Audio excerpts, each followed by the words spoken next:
warahmatullahi wabarakatuh. Pakai Masumi TV, Ahmad Yani Kenal. Kita bersyukur pada malam hari ini bertemu dengan sahabat saya. Ini saya selalu menyatakan satu-satunya kayaknya di Indonesia yang penelitiannya bersifat kuantitatif, doktor peneliti kuantitatif, saudara Dr. Sagana Nainggolan. Ini sosiolog dan pemikiran juga sosiolog sekaligus pemikir politik dan pemikir ekonomi. Sudah berapa lama ya beliau ini juga beberapa waktu yang lalu di pesantren kan. Jadi karena pikiran dan gagasan-gagasan beliau, terutama ada pembelaan beliau terhadap kaum buruh yang pada waktu ada undang-undang Omnibus Law. Sagana ya sebagai pemikir tentu mengeluarkan ide dan gagasan yang misalnya ide dan gagasan itu jadi kriminalkan di proses di pengadilan dengan menggunakan pasal-pasal yang serba karet lah seperti itu. Walaupun sesungguhnya apa yang didakwakan tidak terbukti, hanya terbukti dalam pasal 15-nya hanya potensi. Jadi potensi itu bisa semua orang bisa dapat potensi. Nah ini Bang Saganda, Sohib Saganda, ini rangkaian kegiatan Masumi. Jadi Masumi ini sudah berulang tahun sama umurnya dengan Republik. 77 tahun. Hanya beberapa bulan setelah Republik ini dimerdekakan berdirilah Masumi yang diinisiasi oleh tokoh-tokoh Islam dan ormas-ormas Islam melalui kongresnya di Yogyakarta, Kongres Islam. Maka satu-satunya instrumen politik umat pada waktu itu hanya Masumi. 7 November. Masumi ikut pemilu tahun 55 dan menjadi pemenang pemilu. Dari 15 dapil, 10 dapil dimenangkan oleh Masumi. Landscape pemilu kita dari tahun 55 itu nggak berubah. Kalau kita lihat tidak berubah, dan itu bisa kita lihat jejak-jejaknya. Nah, kalau mau lihat jejak-jejaknya suaranya Prabowo kemarin, di mana Prabowo menang, disitulah Masumi menang pada tahun 55 itu. Nah, tapi kita tidak membicarakan Masumi, karena Masumi kan tidak bicara demokrasi. Dalam rangkaian kegiatan miladnya Masumi itu kita melakukan serangkaian kegiatan dan diskusi berbagai macam tema yang kita hadirkan. Ada tema menyangkut masalah pemilu, kan partai politik, ada menyangkut masalah utang, resesi dan lain sebagainya. Nah hari ini memang kelihatannya tadi kita minta sebenarnya di acara siang tadi Pak Sagana ini, Sohib Sagana ini untuk bersama-sama dengan Profesor Syarif Hidayat Syarif dari peneliti LIPI untuk membedai, tapi karena ada kegiatan lain ya tidak bisa. Oleh karena itu ini tema kita hari ini adalah menyangkut oleh komunitas Indonesia. Kan kalau kita bicara Indonesia kan sebuah negara yang punya cita-cita dan gagasan. Karena itulah kita merdeka. Cita-cita dan gagasan kita itu ada di dalam janji-janji kemerdekaan di pembukaan Undang-Undang Dasar. Mencerdaskan, mensejahterakan, melindungi dan ikut menjaga ketertiban dunia. Nah, itu yang tertuangkan seperti itu. Dan the founding father kita itu sudah meletakkan platform kita berbangsa, bernegara seperti itu. Nah, tapi arah kiblat bangsa ini semakin lama semakin melenceng dari janji kemerdekaan itu. Memang kita tidak bisa menghindari kapital. Kapital menjadi, tapi kapital atau kaum kapitalis atau sekarang yang disebut para oligarki itu dia bukan menentukan, bukan dia menguasai negara, tapi negara yang menguasai itu. Jadi tema kita komunitas Indonesia di bawah rejim oligarki. Nah, Sagana kan kuat sekali ini dan bahkan pernah menulis tentang oligarki. Nah, menurut Sagana bagaimana sih kita ini? Fasenya kalau Pak Harto yang dianggap otoriter totalitarian itu masih negara itu masih dia tentukan. Dia negara masih menentukan. Para taipan, para oligarki itu masih ditentukan oleh, walaupun mereka melakukan pembangkangan. Kan kita masih ingat zamannya Pak Harto mengumpulkan para konglomerat ini, meminta keuntungan mereka itu 2% yang selama ini diberikan konsesi, diberikan kemudahan oleh Pak Harto, sehingga mereka tumbuh besar dan kaya raya. Dimintalah keuntungan kata Pak Harto, hanya 2%, tapi kan menolak mereka semua. Tapi kita bisa bayangkan karena penolakan mereka semua itu kan secara terus-menerus masing-masing. Akhirnya mereka menggoyang dengan berbagai macam cara sehingga rejimnya Pak Harto kan jatuh. Dan kita kan ikut bagian seperti itu. Ikut bagian kalau saya ada endapan ya, dan kayaknya kita ikut bersalah juga. Ya kan? Kita ikut bersalah. Memang orang itu kan punya fase-fase tahapan. Kayaknya tahapan akhir pada waktu itu kan Pak Harto itu kan sudah mencoba untuk kembali on the track-nya. Ya kan, dia kembali, dia tidak jadi Islam sebagai musuh negara, tapi ada Islam sebagai komplement, sebagai bagian dari negara itu. Sehingga dia dirikan Bank Muamalat, dia dirikan ISMI, dan nah akibat itu ada kelompok yang selama ini dominan, ya kan, para pemilik modal tentunya merasa takut tersingkir, dan kita masuk dalam perangkap permainan itu. Ya kita ini, sehingga kita ikut juga bersepakat untuk mendorong, tapi itu fakta itu terjadi. Nah sekarang ini bagaimana nih melihat ini, bahkan lebih ganas para oligarki ini menentukan semua, baik di pusat maupun di daerah. Saganda sendiri melihatnya gimana? Ya, terima kasih Dr. Ahmad Yani, sahabat saya. Masumi TV, selamat ulang tahun kepada Masumi. Semoga Masumi maju terus dan melihat bahwa salah satu tokoh Masumi, tanda petik, telah menjadi Perdana Menteri di Malaysia, Datuk Sri Anwar Ibrahim. Anak ideologis lah ya. Ya, dan dia ikut training-trainingnya. Ya. Saya tahu dari senior saya, Dr. Imaduddin Abdul Rahim, dan dari Adi Sasono, sahabatnya Anwar Ibrahim, itu menceritakan sama saya, memang dia itu Masumi. Ya, jadi pilihan politiknya ya. Pilihan politiknya, dia ketika dia mau direkrut oleh Ikhwan Muslimin ya, Islam. Ikhwan Muslimin, dia bilang kepada kepada Syed Qutb dan kawan-kawan, saya sudah punya figur namanya Muhammad Natsir. Jadi sebenarnya dia Masumi ya. Kembali kepada tema kita ya. Tema kita ini kan sebenarnya negara versus ya. Negara versus oligarki. Karena negara itu kan aslinya, negara itu kan sebenarnya institusi yang dikendalikan oleh rakyat, dari rakyat dan untuk rakyat. Tapi kan kemudian dibajak. Dalam bahasa kaum Marxian misalkan disebutkan sebagai negara ini adalah alat kepentingan kapitalis. Ya kan? Nah, di Indonesia ini, untuk menghancurkan itu, Indonesia ini dari masa penjajahan sampai sekarang tuh dibelah dengan dua hal. Satu, membelah kultur ya, dengan membuat dikotomi antara Islam dan Jawa. Itu dimulai dengan Mr. Raffles ketika dia menjadi gubernur jenderal di India. Dia membangun namanya pusat studi Jawa ya di Indonesia ini. Itulah yang pertama sekali pusat studi Jawa yang ada, yang intinya adalah bagaimana menekankan bahwa Jawa ini sebenarnya lebih dulu daripada Islam. Jawa ini sebenarnya lebih tinggi spiritnya, value dan lain-lainnya. Jadi Indonesia ini aslinya Jawa. Itulah cara-cara daripada kolonial ya, diteruskan juga oleh rejim setelah kolonial berakhir ya, dari zaman Belanda sampai sekarang, itu bagaimana membenturkan itu. Jadi simbol-simbolnya itu harus berantem terus antara simbol Jawa dengan simbol Islam. Jadi itu dimulai dari zaman Belanda ya, Raffles itu mulai secara serius. Waktu zaman Mataram Islam ya, sesungguhnya itu sudah selesai ya, udah terjadi perkawinan atau akulturasi. Jadi tokoh-tokoh Jawa yang Islam dan tokoh Islam yang Jawa seperti Rogo Warsito dan lain-lain sebenarnya adalah kiai-kiai ya, seperti Pakubuwono IV ya, itu juga adalah kiai, dia juga adalah santri ya. Atau kalau kita misalkan ke Sultan di Hamengkubuwono ya, malah Sultan Hamengkubuwono yang memerintahkan Darwis atau Ahmad Dahlan untuk membangun Muhammadiyah, misalnya organisasi Islam. Nah, jadi sebenarnya itu sudah selesai, tapi sampai sekarang kita dipecah oleh itu. Yang kedua, kita dipecah oleh kapitalis ini ya.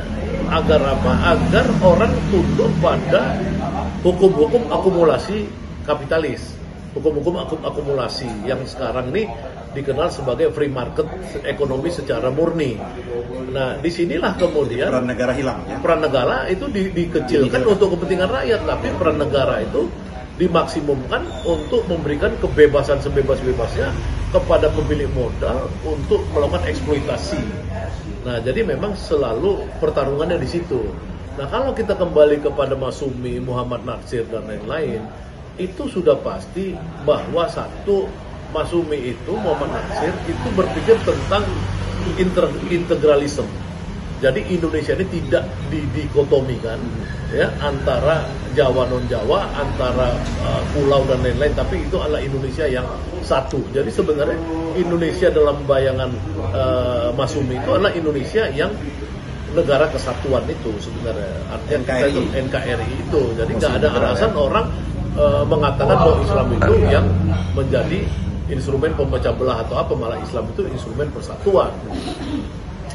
Yang kedua, founding fathers dan termasuk founding fathers Masyumi itu hampir semuanya itu menunjukkan perilaku-perilaku bahwa yang namanya kekuasaan itu adalah amanah.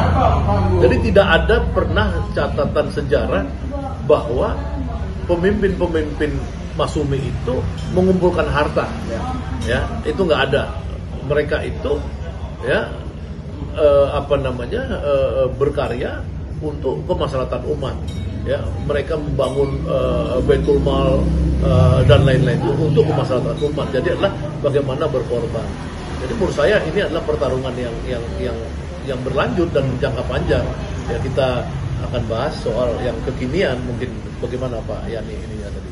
Ya kan kalau lihat kekinian ini kan, kalau kita lihat pemilik modal ini kan ingin berkuasa itu jauh, bahkan jauh sebelum Masehi. Pada zaman Romawi kuno itu sudah mulai muncul, bahkan muncul salah satu instrumen triumvirat itu, salah satunya ada pemilik modal, kasus seperti itu kan. Nah di kita juga seperti itu, bahkan kalau pada zamannya PUC kan malah dibagi kan, ada kelas pribumi, kan? Ada kelas Eropa, ada kelas yang nama Timur Asing, di sana ada Cina, dan Timur Tengah seperti itu. Dan mereka mendapat hak-hak privilege, sebagai juga tumbuh nih ada yang namanya. Tapi sekarang ini semakin gencar betul dengan dibukanya ya kan, mulai zamannya Orde Baru. Kan undang-undang pertama kali itu kan undang-undang tentang penanaman modal asing. Dan itu terus sampai dan terakhir itu bagaimana reformasi itu dijalankan setelah kita menandatangani Treaty of Intents dengan IMF itu terus dimasukkan, dan sampailah akhir sekali ini ya para oligarki ini menguasai semua. Jadi tidak ada satupun kalau selama ini oligarki itu mainnya di luar, dia bagian di luar negara, ya kan, dia kepentingannya dia titipkan melalui aktor-aktor negara. Tapi kan sekarang ini dia sekaligus jadi pemain itu sendiri. Jadi bahkan dia mengatur negara. Dan ini bisa kita lihat bagaimana dia kepentingan para oligarki ini bisa muncul, bisa menang. Contoh kayak jelas undang-undang yang kemarin Pak Sagana Omnibus Law itu kan kepentingan para oligarki. Undang-undang Minerba, ya kan. Terus COVID kemarin kita lihat juga Perpu 1 itu kan kalau kita bedah secara struktural makronya bukan untuk kepentingan rakyat secara keseluruhan. Nah di tengah-tengah kita lihat aja COVID aja sekarang ini kan yang diuntungkan yang kaya raya itu kelompok tertentu, karena memanfaatkan COVID itu sudah semua instrumen-instrumen itu kepentingan para oligarki. Makanya kan gini, jadi kalau selama kan Sagana kan melakukan studi nih. Iya, makanya selama ratusan tahun dunia ini ada, belum ada perusahaan yang lebih kaya dari VOC. Itu boleh di googling ya. Jadi perusahaan yang paling kaya di dunia yang pernah ada itu namanya VOC. Ya, Vereniging Indies, ya, jadi perusahaan Hindia Belanda. Kalah yang namanya British Corporation yang berbasis di London, ya, kalah perusahaan Prancis yang berbasis di Paris yang dia menguasai tanah-tanah di Amerika, ya. Karena memang apa? Karena memang Indonesia ini kaya raya, dan kita dulu udah dikendalikan oleh korporasi. Nah, jadi sebenarnya kita ini bicara yang sekarang ini kan kembali menjadi siklikal setelah kita dimerdekakan oleh founding fathers, sejarah ya, yang kita berkorban dengan nyawa, ya, penjara dan lain-lain. Tiba-tiba 70-an tahun merdeka, ya kita balik lagi kan kepada situasi di mana mirip-mirip di zaman penjajahan. Ya jadi kalau kita riset sekarang gaji buruh tani misalkan, sama aja buruh tani di zaman kolonial Belanda itu sama dengan 6 kg beras, ya, per hari. Jadi sekarang juga sama, 6 kg beras juga per hari buruh-buruh kita ini, ya, secara mayoritas. Nah, jadi kekuatan kapital ini balik lagi karena apa? Karena memang mereka lebih mampu melakukan konsolidasi, ya, untuk kepentingan dia dibandingkan dengan organisasi kerakyatan ini. Inilah problem pokok kita. Nah, apa yang kita perlu lakukan sekarang? Sebenarnya kita memang yang saya sebut tadi bahwa kita harus tetap claim and reclaim bahwa negara itu kita dirikan adalah kumpulan kepentingan rakyat banyak, bukan kepentingan oligarki. Jadi sebenarnya ini yang harus kita tetap nyalakan, ya. Seperti kasus di Malaysia, Anwar Ibrahim dengan 25 tahun berjuang untuk tema itu dan akhirnya berhasil dia menjadi leader untuk memperjuangkan kepentingan rakyat saat ini. Nah, ini soal memang kita adalah bagaimana menghimpun dan menghimpun terus. Jadi teman-teman Masyumi misalkan itu kan bagian dari pengorganisasian. Pengorganisasian rakyat ini terus-menerus harus dilakukan, digalakkan bahwa ini memang kita yang punya negara. Negara ini bukan punya kapitalis, bukan punya oligark yang kemudian dia mengatur DPR, mengatur partai-partai, mengatur pemerintahan melalui pemilu. Dia keluar uang biaya 10-20 triliun, uang kecil, habis itu dia buat undang-undang omnibus law, dia buat undang-undang ini, undang-undang itu, semua dia atur. Nah, ini termasuk memilih orang, ya? Termasuk memilih orang, karena hampir semua orang sekarang ini kan kita tahu, kita istilah tahu sama tahu, mau di DPR, mau di pemerintahan, mau di ini, ya. Bahkan kalau kita tahu semua Mahkamah Agung sekarang juga bagian dari skandal yang ditangkap KPK, ya kan? Polisian, apa segala ini udah instrumen dari kepentingan pemilik modal itu. Nah, rakyat harus bersatu, rakyat harus bilang inap is inap. Sekarang saatnya ini negara dikembalikan pada fungsinya untuk melayani rakyat, untuk melayani rakyat miskin, untuk semua kekuasaan-kekuasaan produktif yang sifatnya tidak mempunyai value added yang tinggi untuk dikelola oleh pengusaha, itu diserahkan kepada rakyat. Ya, seperti tambang batu bara, tambang emas, minyak, apa, itu nggak perlu pengusaha. Ya, pengusaha itu cuma cukup sebagai kontraktor. Ya, jadi misalkan orang-orang yang jadi kaya raya dengan keuntungan 1.000 triliun sekarang dari batu bara, ya ngapain, orang kasih aja dia kontraktor, nggak usah sebagai owner. Orang itu cuma selembar kertas buat dia kaya. Ya, begitu juga. Sama juga untuk perkebunan, ya. Ya, perkebunan yang menguasai juta-juta apa, dia cukup jadi kontraktor. Ya. Tapi kalau dia masuk pada pembuatan mobil elektrik atau mobil SMK seperti Jokowi, ya, mau buat mobil SMK, kita senang gitu, kita dorong dia untuk berkembang. Tapi kalau yang tadi ya harusnya dikembalikan kepada rakyat, koperasi-koperasi kita kembangkan lagi, ya, untuk memiliki tanah-tanah sebanyak mungkin, sawit-sawit sebanyak mungkin, tambang-tambang sebanyak mungkin. Nah, kalau itu bisa kita lakukan, maka fungsi negara itu akan otomatis, ya, akan kembali kepada fungsi kerakyatan itu.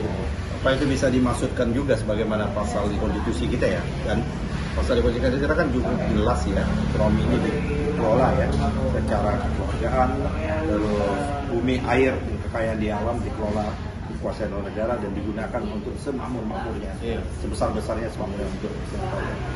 Apa itu yang dimaksud oleh Ganda?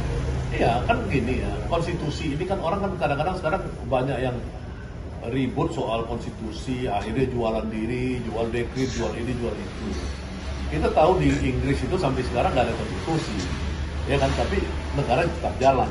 Yang paling penting kan rakyatnya itu satu sadar bahwa rakyat itu adalah pemilik kedaulatan, itu dulu yang penting. Ini susahnya rakyat ini di Indonesia, mentalnya itu kejebak pada mental inlander, mentalnya itu mental buruh, mental tani miskin, mental ini apa namanya.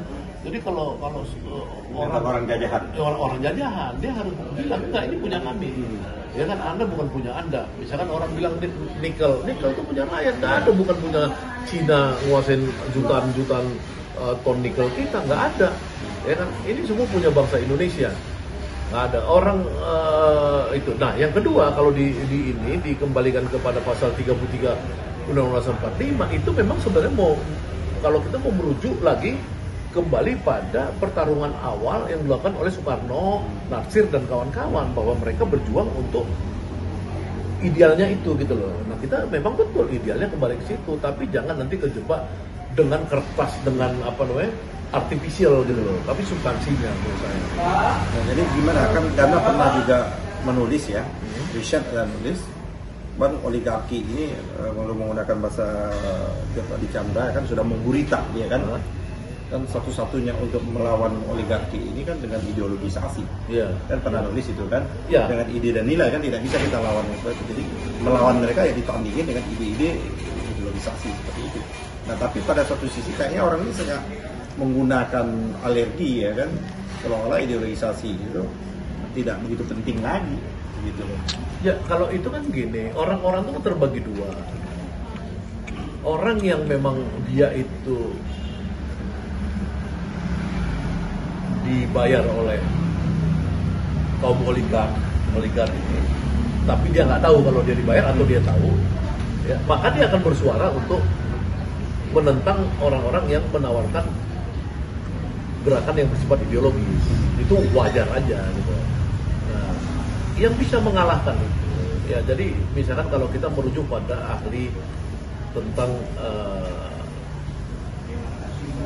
apa namanya pertarungan antara kapitalis dengan rakyat ini, oligark dengan rakyat ini, kita merujuk pada misalkan satu Profesor Jeffrey Winters. Ya memang dia disertasinya tentang oligarki dan risetnya di Indonesia tentang Soeharto yang dia sebut sebagai sultanic oligarki. Ya. Dia bilang ada 4 oligarki: warring oligarki, sultanic oligarki, ruling oligarki, dan demokrasi oligarki. Menurut dia demokrasi oligarki itu terjadi di Amerika. Orang kaya boleh ikut pada kontestasi, tapi dia dibatasin, ya kan, dia fair. Kalau misalkan Demokrat menang, ya kapitalis yang di Amerika juga tunduk pada Demokrat, nggak bisa mereka itu. Nah, di Indonesia itu kan dari sultanic oligarki yang dikendalikan oleh Soeharto, dia menjadi warring oligarki, artinya dia berperang di antara mereka. Nah, menurut si Jeffrey ini itu ada peluang, tapi Jeffrey bilang bisa gini. Siapa sih waktu ada wawancara dilakukan terhadap Jeffrey, bagaimana sih cara mengalahkan oligarki itu? Menurut dia itu mesti ada tipe seperti Gandhi, Mahatma Gandhi. Jadi simbolisasi dia itu adalah tokoh karismatik yang punya pengikut banyak. Nah ini oleh di sisi lain oleh Thomas Piketty ya, di sisi lain dalam bukunya ya, baik bukunya itu tentang apa namanya tentang ketimpangan ya, dan ketimpangan dan ideologi, jadi 2 kali buku dia itu bestseller. Dia bilang kalau perjuangan ini tidak ideologis, kalau kata Thomas Piketty ya, nggak akan berubah itu si kapitalis ini ya. Dan mungkin semakin serakah. Iya, karena gini, karena kalau menurut si Jeffrey Winters ini, dia bilang semua oligarki ini dilapisi oleh di defense industry. Istilahnya defense industry itu lawyer yang top nih, ya kan. Kemudian ahli financial engineering, kemudian perlindungan lainnya. Jadi mereka ini membayar mahal ini, ya. Kalau menurut si Jeffrey Winters, ya kalau kita misalkan tidak buat ideologinya, dengan uang aja disogok udah langsung selesai.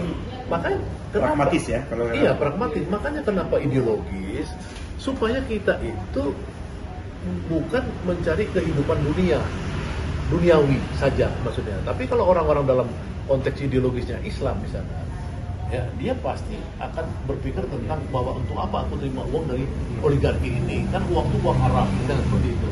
Nah, ada nilai yang membatasi. Ya, ini yang dilakukan oleh Anwar Ibrahim ketika dia membangun gerakan ideologis.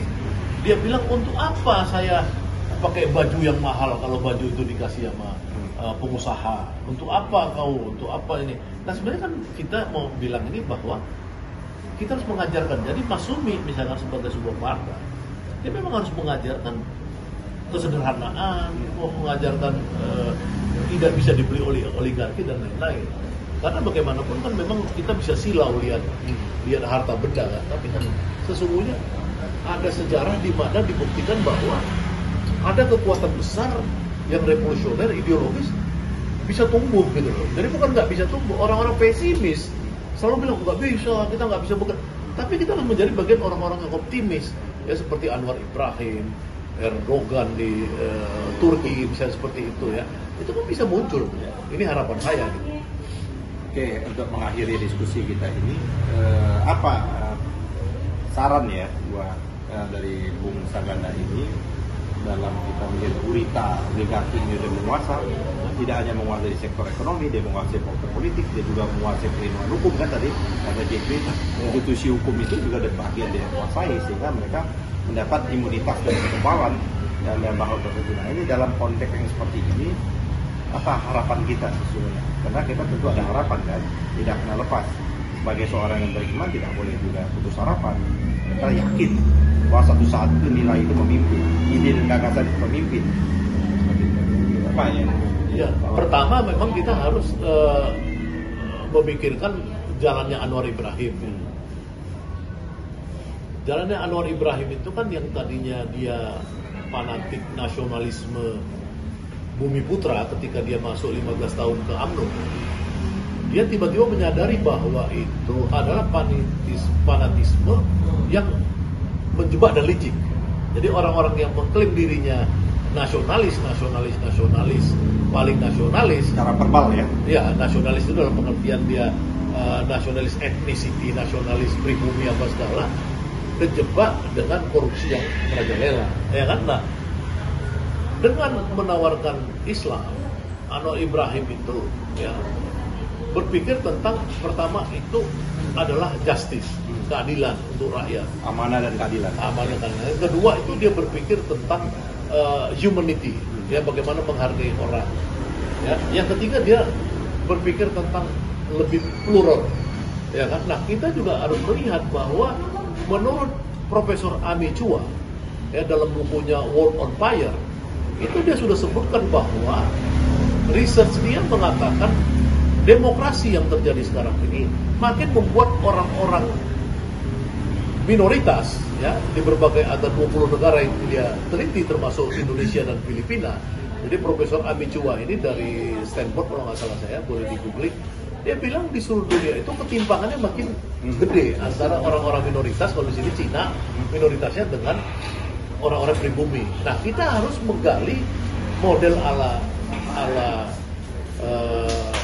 Anwar Ibrahim untuk gerakan kita itu juga memikirkan agar bagian daripada etnis Cina itu menjadi orang-orang yang berpikir tentang perubahan. Ya, dia juga harus diyakinkan lo itu udah hidup di Indonesia, lo harus memiliki Indonesia, maka kau harus berjuang untuk membangun Indonesia untuk semua. Nah, jadi seperti Mas Sumi juga harus meluaskan aliansi tentu ya. Kalau Cinanya Islam kan bisa langsung masuk Mas Sumi, tapi kalau enggak ya harus dialiansi.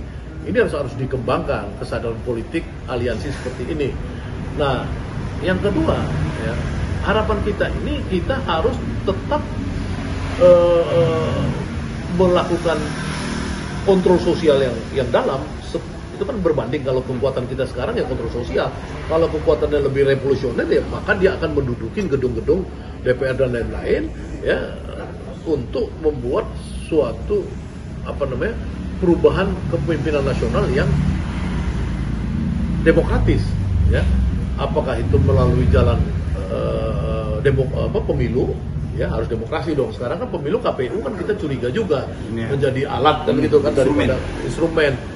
Ya kan saya tadi diskusi dengan Bu Susi, Ilham Bintang, Sedido dan lain-lain. Waktu ada muncul di situ KPU jadi alat, saya bilang sejak kapan KPU bukan alat? Memang zaman SBY KPU bukan alat, memang IT tidak dimainkan, ya kan? Belum pernah kita dengar bahwa KPU dan IT misalkan itu bersih. Nah kita kan harus punya kekuatan rakyat mendorong itu bersih. KPU-nya bersih, IT-nya tidak dimanipulasi. Nah, atau jangan lebih revolusioner kalau itu nggak terjadi. Jadi harapan saya ini dalam situasi krisis global sekarang, pasca pandemi, ekonomi murah kemarin ya, walaupun kita klaim kita ada growth, tapi kan masih faktanya murah kemarin. Nah, kekuatan rakyat itu harus muncul ke depan. Dia rebut ini negara ini, rebut. Ya mudah-mudahan Mas Sumi bisa jadi avant-garde ya untuk membimbing seluruh elemen-elemen perjuangan pergerakan ini untuk menguasai ruang publik, mereklaim sejarah dan negara ini. Nah, itu harapan saya, mudah-mudahan ya dalam waktu nggak terlalu lama ya, ketika ada perubahan politik besar di dunia ya kita bisa lebih siap untuk mengambil alih kepemimpinan nasional. Jadi gini, yang lebih menarik sebenarnya ini yang terakhir ya. Kan kita ini termasuk dari pelaku aktor negara juga. Mahfud dia menyampaikan betapa pilkada telah dikuasai oleh para pemuda dukung dan sebagainya gitu kan. Dan di semua hal ini kan intelektual, orang yang punya big data, yang masih akalnya sehat, masih punya nurani, tidak dungu, ya kan, seperti itu. Melihat bahwa kerusakan ini udah begitu masif, ya kan, udah luar biasa. Apakah Ganda yakin bahwa menyelesaikan dengan hal-hal yang biasa, atau harus juga diselesaikan dengan cara-cara yang luar biasa, extraordinary, baru seperti itu ya? Karena tadi kan idealnya kan pemilu itu kan sistem yang memberikan recap kembali terhadap kekuasaan yang pernah diberikan amanah. Itu kan pemilu itu kan untuk siklusnya itu kan yang ideal. Tapi kan tadi sudah menyatakan kan sejak kapan jadi KPU tidak menjadi instrumen ya dengan dana seperti itu.